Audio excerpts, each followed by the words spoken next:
Alright guys, well I'm back today with another high-value bolt-action rifle review, the CVA Cascade SB, which stands for the shorter barrel version, and this length comes in at 18 inches.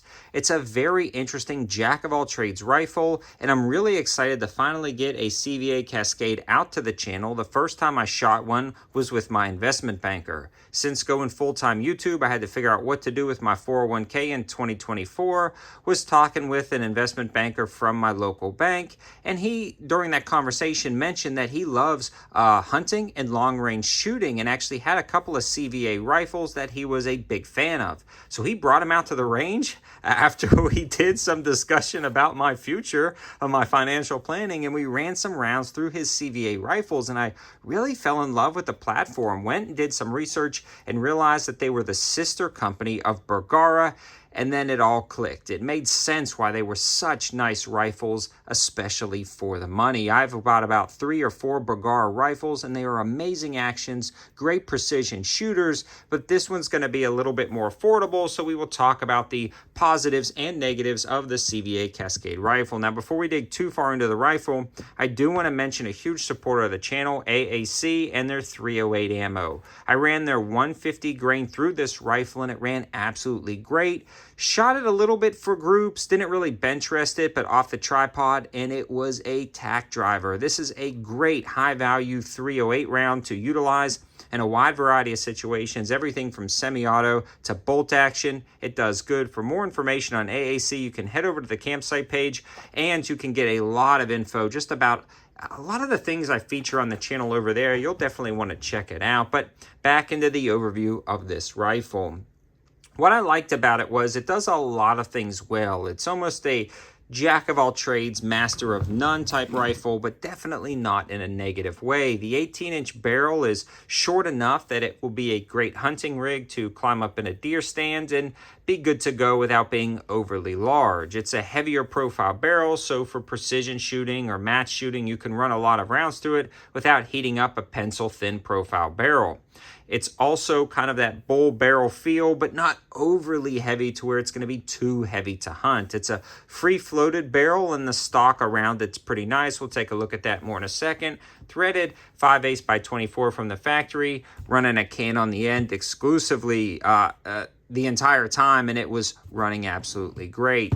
Now, surrounding that barrel is going to be the fore end of the stock. It's got 2 sling swivel points, which is nice. I like to run my bipod up at the front, and this is one of the CV Life bipods that I'm always featuring on the channel. You can check out my videos and subscribe for deals and opportunities on that, but it also runs a second sling swivel to actually attach your sling, so it's nice that they've done that. Really good texturing and a nice feel to the stock. It's definitely a hard rubberized style feel, and I love what they've done with the camo pattern. Just looks really good. Now, moving along to the action itself, it's a great action. It's definitely smooth. It's got the oversized bolt handle, no issues with feeding or function. And again, this is where a lot of those similarities of Bergara come in. So real good action. I mean, it's not going to be the absolute best action you've ever felt, but it's pretty darn good, especially considering the price points of these rifles. Now, moving along to the trigger itself, I've already checked this rifle a ton of times, but I will manually inspect that it is clear. The rifle on this, or the trigger on this rifle, is spectacular. It's got a solid break, absolutely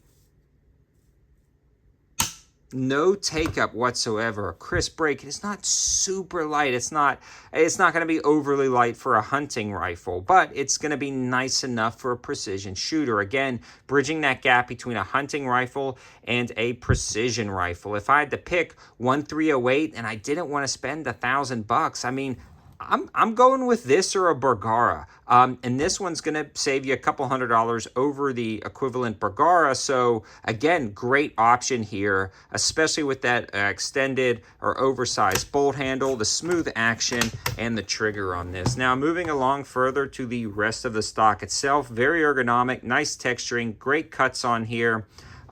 It's got an adjustable length of pull if you want to swap out different butt pads and things like that. The rubberized butt pad is nice, and your corresponding sling swivel. Mine came with these mounts already attached to it, and it looks like they all do, which is nice because you don't have to worry about swapping out mounts. They've got them already attached, which is good for just a pull out of the box jack of all trades rifle.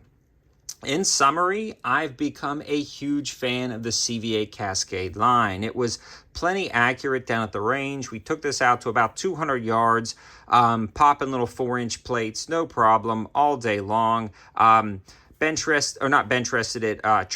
rested it at about 100 yards and was shooting insanely tight groups. I maybe will bench rest this rifle in the future, but in summary, like with the accuracy, it's plenty accurate for almost every application you could possibly need a mid-size 18-inch 308 rifle for. I mean, it's going to be perfect for hunting well out to 1,000 yards, for precision shooting. It's going to be good for everything you need it to. It ran great down at the range, and I felt like I couldn't miss when I was on top of the ridge, plinking down on those steel targets at 200. It was just a great time all around.